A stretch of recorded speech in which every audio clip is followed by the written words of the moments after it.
প্রথম 3 বছর কষ্ট করেছেন, গোপনে গোপনে দাওয়াত দিয়েছেন, প্রকাশ্যে দাওয়াতের কোনো অনুমতি ছিল না। প্রকাশ্য দাওয়াত দিতে চাইলে নবীজি সাল্লাল্লাহু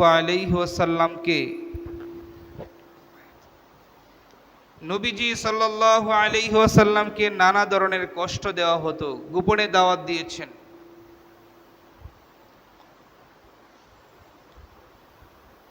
তারপর 2 বছর নানা ধরনের অপবাদ সয়েছেন। এরপরে 5 বছরের নানা ধরনের কষ্ট, নির্যাতন, নিপীড়ন সয়ে গেছেন। তারপর 3 বছর নিজের আপনজন হারানোর ব্যথা বেদনা সবগুলো উনি সয়েছেন। এই হলো 13টি বছর। কত বছর? এই 13টি বছর নবীজি সাল্লাল্লাহু আলাইহি সাল্লামের জীবনের সবচেয়ে কষ্টের দিন। সম্মানিত হাজিরিন, নবীজি সাল্লাল্লাহু আলাইহি ওয়াসাল্লামের দাওয়াতি মিশনকে চালু করার জন্যে, দাওয়াতি মিশনকে বাস্তবায়ন করার জন্যে প্রথমে যে বাধাটা আসছে সেটা হলো নবীজির নিজের উপরে আক্রমণ, নবীজির নিজের উপরে নির্যাতন, নবীজির নিজের উপরে আক্রমণ চলছে, নিপীড়ন, অত্যাচার চলছে। বিশ্বনবী রহমতে দু আলম সাল্লাল্লাহু আলাইহি ওয়াসাল্লামের উপরে কিভাবে নির্যাতন চলছে তার একটা দৃষ্টান্ত হলো বিশ্বনবী রহমতে দু আলম সাল্লাল্লাহু আলাইহি ওয়াসাল্লাম একবার কাবা চত্বরে নামাজের মধ্যে দাঁড়িয়ে রইলেন, খুব মনোযোগ দিয়ে নামাজ পড়তেছেন। এদিকে আবু জাহাল চিন্তা করলো নবীজিকে হত্যা করার একটা মহা সুযোগ, নবীকে দুনিয়া থেকে বিদায় করে দেওয়ার একটা মহা সুযোগ। আবু জাহেল চিন্তা করতে লাগলো, যখন নবী নামাজের মধ্যে সেজদায় পড়ে যাবে, আমি পাথর দিয়ে তার মাথাকে মাটির সাথে মিশিয়ে দিব। এই চিন্তা করে আবু জাহাল একটি পাথর নিয়ে যখন নবীজি নামাজের মধ্যে দাঁড়িয়ে গেলেন, সেজদার মধ্যে চলে গেলেন, আবু জেহেল দূর থেকে একটি পাথর নিয়ে নবীজির দিকে আস্তে আস্তে পা বাড়াইতেছে। আজকেই মনে হয় দুনিয়া থেকে নবীজিকে বিদায় করে দিবে। নবীজির মাথার মধ্যে পাথরটাকে ফেলে দিয়ে নবীজিকে শেষ করে দেওয়ার চিন্তায় নিয়ে আস্তে আস্তে অগ্রসর হচ্ছে আবু জাহাল। নবীজির কাছে কাছে যখন চলে আসে, কিছুক্ষণ যাওয়ার পরে যখন নবীজির কাছে একদম চলে যাবে, সে দেখতেছে একটি বিশাল আকৃতির উট কেমন যেন হা করে তার দিকে আসতেছে। এমন উট সে জীবনেও দেখে নাই, এত বড় হা করে তার দিকে অগ্রসর হচ্ছে। আবু জেহেল নবীজির মাথার মধ্যে পাথর নিক্ষেপ করা তো দূরের কথা, সে পিছনের দিকে দৌড়ে পালায় গেছে। আর কাফেরদেরকে ডেকে ডেকে বলে, হে জগতের মানুষেরা শুনে রাখো, আমি নবীকে হত্যা করার জন্য গিয়েছিলাম, কিন্তু এমন এক উট আমি দেখছি যে জীবনেও এমন উট দেখি নাই, তার এত বড় হা করে আমাকে খাওয়ার জন্য আসছে। আল্লাহু আকবার। নবীকে শেষ করে দেওয়ার জন্য সে যায়, আর আমার নবীকে আল্লাহ এভাবে বাঁচিয়েছে।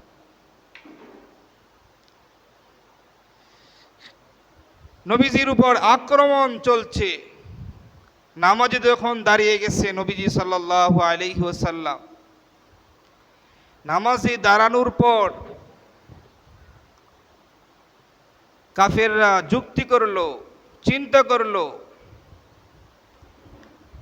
যে নবীজিকে নামাজের মধ্যে কিভাবে কষ্ট দেয়া যায়। তো কয়েকজন মিলে পরামর্শ করলো। বুখারী শরীফের মধ্যে হাদিসটা আছে, 520 নম্বর হাদিস। পরামর্শ করতেছে কিভাবে নবীজিকে হত্যা করে দেওয়া যায়, কিভাবে কে নবীজিকে নামাজের মধ্যে কষ্ট দেওয়া যায়। এভাবে তারা পরামর্শ করলো।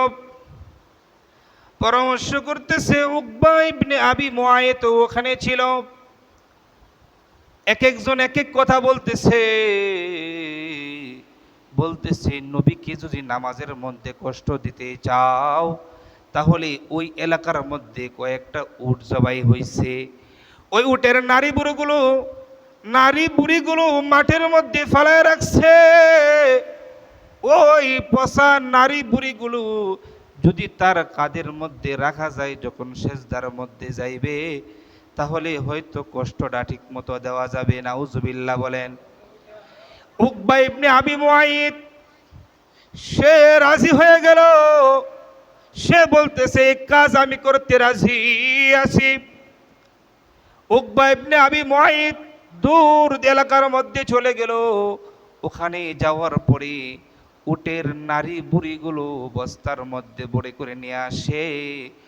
আমার আমার আমার আপনার প্রিয় নবী রহমতে দু আলম নামাজের মধ্যে দাঁড়ায় গেছে, আল্লাহর সামনে দাঁড়ায় গেছে, নামাজ পড়তেছে, মনোযোগ দিয়ে নামাজ পড়ে। নামাজ যখন পড়তেছে সেজদার মধ্যে গেছে, এদিকে সেই উকবা ইবনে আবি মুআইদ নবীজির সেজদার মধ্যে যাওয়ার পরে নবীজির কাঁধের মাঝখানে সেই উটের নারী বুড়িগুলো রেখে দেয়।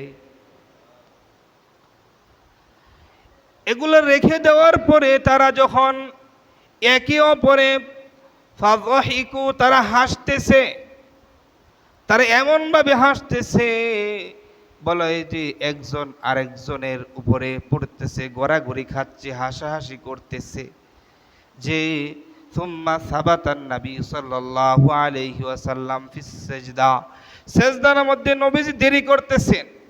কারণ হলো কাদের মধ্যে এরকম বড় বড় উটের নারী বুড়ি রাইখা দিছে, ভারী লাগে, নবীজি উঠতেছেন না, তারা হাসাহাসি করতেছে, ভালোই মনে হইছে।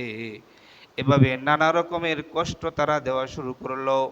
এই উকবা ইবনে আবি মুআইদ আরেকদিন নবীজি নামাজের মধ্যে দাঁড়ায় গেছে।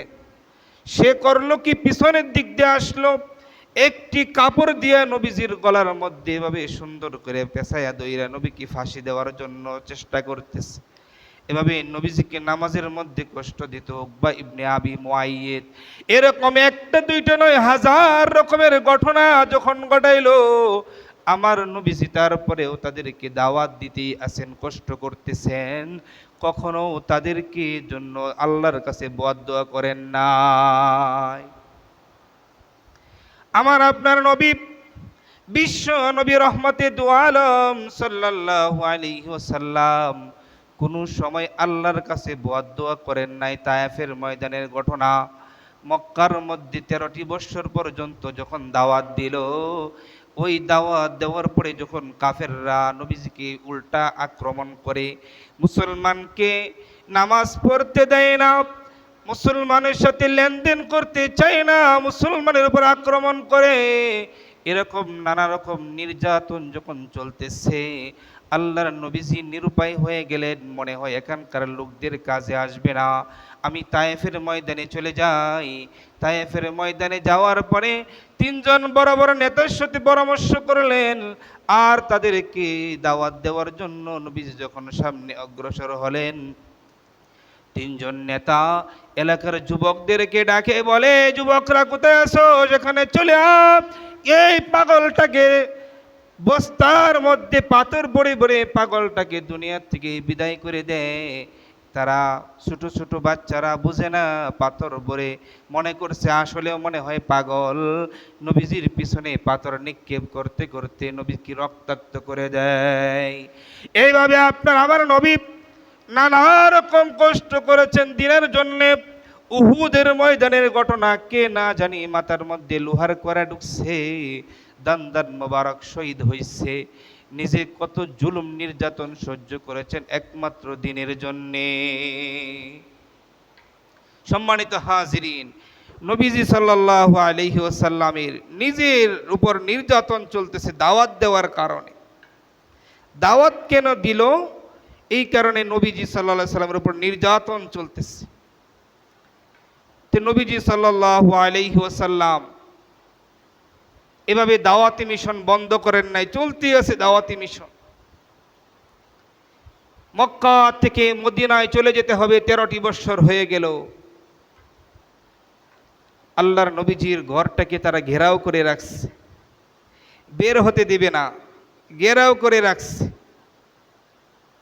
আল্লাহ রব্বুল আলামিন নবীকে বললেন, আপনি রাতের আঁধারে মক্কা ছেড়ে মদিনায় হিজরত করে চলে যান। এখানে নবীজির একটি মুজিজা প্রকাশ পেয়েছে। নবীজি সাল্লাল্লাহু আলাইহি ওয়াসাল্লাম এক মুষ্টি মাটি হাতে নিলেন, কাফেরদের দিকে ছুঁড়ে মারলেন। আমার আল্লাহ রব্বুল আলামিন প্রত্যেকটা কাফেরের চোখের মধ্যে বালুকে পৌঁছিয়ে দিলেন। সুবহানাল্লাহ। فأغشيناهم فهم لا يبصرون فأغشيناهم فهم لا يبصرون। আমার আল্লাহ বলেন, তাদের চোখের মধ্যে পর্দা পড়ে গেল, তারা দেখতেছে না, এদেরকে ঢেকে ফেলছে।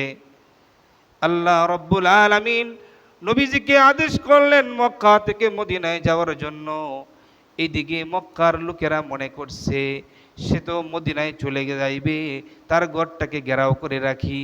ঘরের মধ্যে যখন কেউ গেল এরকম কিছুই বোঝা যায় নাই। সকালবেলা দেখে বিছানার মধ্যে নবীজি নাই। হ্যাঁ হ্যাঁ, কোথায় গেল? দেখে বিছানার মধ্যে হযরত আলী রাদিয়াল্লাহু তাআলা আনহু শুয়ে আছেন। সুবহানাল্লাহ। নবীজি গেল কোন দিক থেকে বুঝাই যাচ্ছে না। এরকম মুজিজা নবীজির জীবনে অসংখ্য অগণিত হয়েছে। বদরের যুদ্ধে মাত্র 314 জন, 13 জন 14 জন সাহাবী, অপরদিকে 1000 সশস্ত্র অস্ত্রবাহিনী কাফেররা। বদর প্রান্তরে যুদ্ধ হচ্ছে, আল্লাহর জমিনে যুদ্ধ হইতেছে। নবীজি দেখলেন মাত্র 313 জন। আল্লাহর কাছে দোয়া করলেন, আল্লাহ এই অল্প কয়েকটা সাহাবী যদি আজকে শেষ হয়ে যায় তোমার দিনের কি হবে? দোয়া করলেন আল্লাহর কাছে। আমার আল্লাহ দোয়া কবুল করলেন, জানিয়ে দিলেন আপনাদেরকে সাহায্য করা হবে। যখন যুদ্ধ শুরু হয়ে গেল, আল্লাহ রব্বুল আলামিনের হাবিব দোয়া করলেন। আল্লাহর নবীজি সাল্লাল্লাহু আলাইহি ওয়াসাল্লাম, যুদ্ধ যখন শুরু হয়ে গেল, নবীজি সাল্লাল্লাহু আলাইহি ওয়াসাল্লাম এক মুষ্টি মাটি হাতে নিলেন, কাফেরদের দিকে ছুঁড়ে মারলেন। প্রত্যেকটা বালুর কণা কাফেরদের চোখের মধ্যে ঢুকাইয়া দিলেন। কাফেররা পিছনের দিকে ভাগা শুরু করলো। মুসলমানদেরকে বললেন, এক যুগে হামলা চালাও। মুসলমানরা হামলা চালাইলো। আমার আল্লাহ রব্বুল আলামিন আকাশ থেকে অগণিত ফেরেশতা নাজিল করে দিলেন, কাফেরদেরকে কচুকাটা করে দিলেন। ইসলামের বিজয় হয়ে গেছে। সুবহানাল্লাহ। এক মুষ্টি বালু কিভাবে সমস্ত কাফেরের চোখে পৌঁছে গেল। ওমা রামাইতা ইয রামাইতা ওয়ালাকিন্নাল্লাহ রামা। আমার আল্লাহ বলেন, হে নবীজি, এই বালুটা আপনি নিক্ষেপ করেন নাই, আপনি শুধু এরকম করছেন, আর প্রত্যেকটা কাফেরের চোখে আমি আল্লাহ পৌঁছিয়ে দিয়েছি। সম্মানিত হাজরিন, বিশ্ব নবীর জীবনে যত আমরা পড়ব, নিজের মধ্যে আগ্রহ জাগবে নবীর চরিত্রান্বিত হওয়ার জন্য, নবীর আখলাকে গুণান্বিত হওয়ার জন্য। নবীজি সাল্লাল্লাহু আলাইহি ওয়াসাল্লামের মুজিজা, হুনাইনের যুদ্ধ, মক্কা বিজয় হয়ে গেছে। হুনাইনের যুদ্ধ, নবীজি সাল্লাল্লাহু আলাইহি ওয়াসাল্লাম ওই যুদ্ধের মধ্যে সাহাবায়ে কেরামদের 12,000 সৈন্য তৈরি করলেন। ওখানে যুদ্ধ হবে। কয়েকটা দল এখনো মুসলমান হয় নাই। মক্কার কাফেররা মুসলমান হয়ে গেছে, কিন্তু এখনো কিছু গোত্র আছে যারা মুসলমান হচ্ছে না। নিজের আত্মমর্যাদা বোধে লাগবে, এই কারণে তারা মুসলমান হচ্ছে না। নবীজি সাল্লাল্লাহু আলাইহি ওয়াসাল্লাম দেখলেন যে সাহাবায়ে কেরামদেরকে 12,000 সৈন্য নিয়ে যখন গেলেন, আবু বকর সিদ্দিক রাদিয়াল্লাহু তাআলা আনহু বললেন, আজকে আমাদের বিজয় সুনিশ্চিত হবে, আজকে আমাদের বিজয় হবেই। সাহাবায়ে কেরামরা সংখ্যার দিকে প্রিয় হয়ে গেছেন, সংখ্যা দিকে নিজেদেরকে বড় মনে করতেছেন। আমার আল্লাহর কাছে এটা পছন্দ হয় নাই। যার কারণেই যখন যুদ্ধ শুরু হয়ে গেল, কাফেররা পাহাড়ের মধ্যে লুকায়িত ছিল, তারা ওখান থেকে বের হয়ে মুসলমানদেরকে আক্রমণ করার জন্য একদম উঠে পড়ে লাগলো। মুসলমানরা পিছপা হইতেছে। কোনোদিন যুদ্ধের মধ্যে পিছপা হয় নাই, আজকে পিছপা হইতেছে। কারণ তারা আজকে সংখ্যা বেশি, 12,000, মাত্র 313 জন তো এক সময় যুদ্ধ করেছে তারা।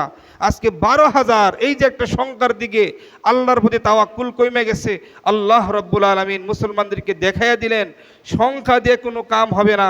ঈমান মজবুত করো, তাওয়াক্কুল যদি আল্লাহর উপরে থাকে, ভরসা যদি আল্লাহর প্রতি থাকে, মানুষ একজন হইলেও 100 বীরের সমান কাজ করতে পারে। সুবহানাল্লাহ।